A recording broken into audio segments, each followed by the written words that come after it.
गया है। संदीप ने पता है क्या करा, रजाइयों पे कवर चढ़ाने थे ना, तो संदीप ने बोला कि जब बच्चे आएंगे तब चढ़ाएंगे, जिससे कि बच्चे आके खेल सके रजाइयों से। मतलब रजाई कौन सी खेलने की चीज होती है। कुल मिला के बात ये थी कि संदीप को लगा कि मैं क्यों चढ़वाऊं, ये अपने आप चढ़ाएगी, तो इसलिए संदीप तो चले गए और मेरे पास ये काम छोड़ गए। अब मेरे को खाना भी बनाना है, ये रजाइयों पे कवर भी चढ़ाना है, बच्चों को आने में सिर्फ आधा घंटा बचा है। तो अब समझ में नहीं आ रहा क्या क्या होगा। और बच्चे आगे तो रजाइयों को वाकई में ही खिलौना बना देंगे। यार पापा लोग ऐसा क्यों करते हैं। ये नहीं कि फटाफट से काम कराओ, साथ में एक बंदा लग जाए ना, जल्दी काम हो जाता है। साथ में काम कराने से तो गए, ऊपर जाकर बच्चे आके खेलेंगे। अकेले चढ़ाते चढ़ाते ना मेरे सर्वाइकल हो जाता है। पर कोई नहीं समझता भाई माँ का दुख। अब समेटना भी तो इन्हें जरूरी है ना, गर्मियाँ आ गई हैं, इन सबको समेट के अंदर रखेंगे तभी तो घर खाली खाली लगेगा। हेल्प कराने से तो गए, ऊपर से फैलवाने में और यकीन रखते हैं। क्या सारे पापा लोगों का ये हाल है या हमारे यहाँ पे ये हो रखा है। यार कभी कभी कमेंट कर दिया करो, बता दिया करो, उससे ना थोड़ी सहानुभूति मिलती है कि हाँ भाई सबके साथ सेम ही चल रहा है। भाई अभी तो एक ही रजाई पे चढ़ा, अभी तो 2 रजाइयाँ और है जिन पे चढ़ना है कवर, और इनको साथ के साथ बेड में भी रखना है मुझे। क्या करें, काम ही काम है। अब खोला है मुझे बेड, आवाज के साथ ही मैं शक्तिशाली माँ तो बनी। एक काम तो हुआ कम से कम। भाई देखो काम तो बंदा कर ही लेता है, पर कोई साथ दे देना तो थोड़ा इजी हो जाता है। अभी 2 रजाइयाँ और हैं, ये बारी आ चुकी है दूसरी रजाई की। सांस ऐसे चढ़ गए जैसे वर्कआउट चल रहा हो मेरा। आप भी ऐसे करते हो, जब कुल रखते हो तो उसके कवर्स धो के रख दो और फिर जब विंटर्स आए तो उनको धूप में डाल दो। मैं ऐसे ही करती हूँ। भाई 2-3 महीने हो लिए हैं तो फिर अब धुल गई हैं, अब साफ हो गई। अब मैंने रख दूंगी, जब विंटर में निकालूंगी ना मैंने, तो बस फिर निकाल के धूप में। और अब ये है तीसरी रजाई की बारी। इसके बाद मैं हो जाऊंगी बेहोश, उसके बाद सोचेंगे क्या करना है। 3 रजाइयाँ रखने के बाद मैं तो गई हूँ ढेर। अब तो मैं सोच रही हूँ सब्जी कैसे बनेगी। सच में इतनी गर्मी लगने लग गई और इतनी घबराहट होने लग गई 3 रजाइयाँ रख के ही। बस मैं सोचती हूँ कितनी कमज़ोर हो गई आजकल की मम्मियाँ। नहीं कुछ स्ट्रॉन्ग भी होती हैं, पर मेरा हाल तो इतना बुरा हाल हो गया। अब मैं थोड़ी देर लेटूंगी, उसके बाद ही कुछ कर पाऊंगी। बच्चों का आने का टाइम है, 10 मिनट बचे हैं, पर खाना नहीं तैयार हुआ हमारा।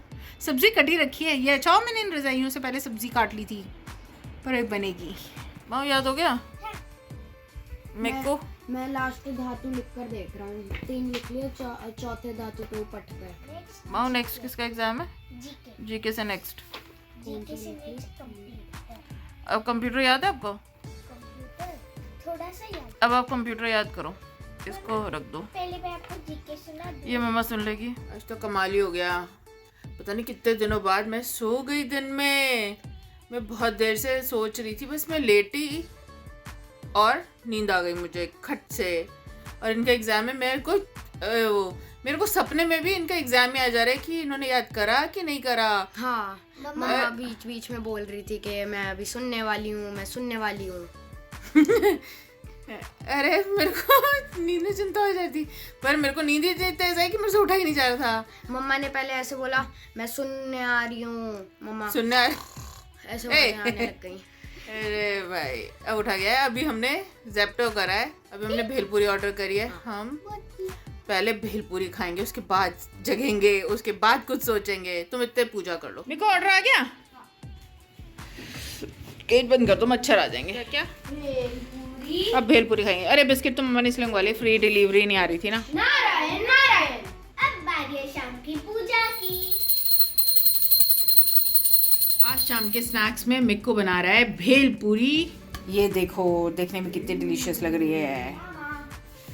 Bhelpuri thank you. अरे पापा के लिए भी रखोगे? दाल भी दी। क्यों लड़ रहे हो? हम लड़ नहीं रहे, फिर ये क्या हो रहा है? हम कैंटीन कर रहे हैं। बेटा पढ़ लो, एग्जाम्स चल रहे हैं। भाई इन दिनों तो मम्मा यही बोलती रहती है पढ़ लो पढ़ लो, सबके घर का यही हाल है। और बच्चे हर थोड़ी देर में उछल उछल के बाहर भाग जाते हैं, कुछ खेलने लग जाते हैं। मैं खुद सो गई थी ना, तो मुझे इतना लग रहा है कि हाय मैं सो गई, रह गया इनसे सुनना, पर अब सुनूंगी। मेरे को इधर पढ़ रहा है क्योंकि मैं भी इनसे सुनने वाली हूँ। माओ बच्चा इधर पढ़ रहा है, मम्मा यहाँ बैठ के अपना काम कर रही है। मैं सोच रही हूँ बस अब फटाफट से ये लोग याद करके मुझे सुना दे और मेरा भी काम हो जाए। अब इनके साथ बैठी रहूंगी तो ये कुछ याद भी कर लेंगे। क्या हो गया माँ? मम्मा ये सीयूटी लिखा है ना? हाँ, बीच बीच में काम किसी का परफेक्ट नहीं हो रहा, सब एक दूसरे से पूछे जा रहे हैं कुछ ना कुछ, पर चलो हो तो रहा है। अब सोने से पहले मैंने इन दोनों को काम पे लगाया कि फटाफट से सामान रखो उठा के। वहाँ हो गया आपकी साइड का क्लियर? दोनों को मैंने एक एक पार्ट दे रखा है कि दोनों एक एक साइड के सोफे क्लियर करोगे। बैठते भी तो यही हैं दोनों। रात को ब्रश करा के सुलाना भी बहुत ज़रूरी है, इन्हें याद दिलाना पड़ता है ब्रश कर लो, तब करते हैं दोनों। अब आज रात का व्लॉग ये दोनों एंड नहीं करेंगे क्योंकि इनको पनिशमेंट मिला हुआ है। पता है सुनाने में इतनी जल्दी करते हैं ना, आता है पर क्वेश्चन पूरा ही नहीं सुनना चाहते। तो मैंने इनको दोबारा रिवीजन के लिए बिठाया। मैंने कहा आराम से बैठ के पढ़ो। कोई माँ बोलती क्या मम्मा मैं व्लॉग एंड नहीं करूँगी आज। मैंने कहा बिल्कुल नहीं करोगे, क्योंकि बच्चों को ना ऐसी छोटी छोटी पनिशमेंट देनी पड़ती हैं। कॉन्सेंट्रेट करके क्वेश्चन तो सुन लो, मतलब पूरा क्वेश्चन ही नहीं सुनना और उससे पहले आंसर दे देते हैं, फिर गलत चला तो आंसर देते हैं।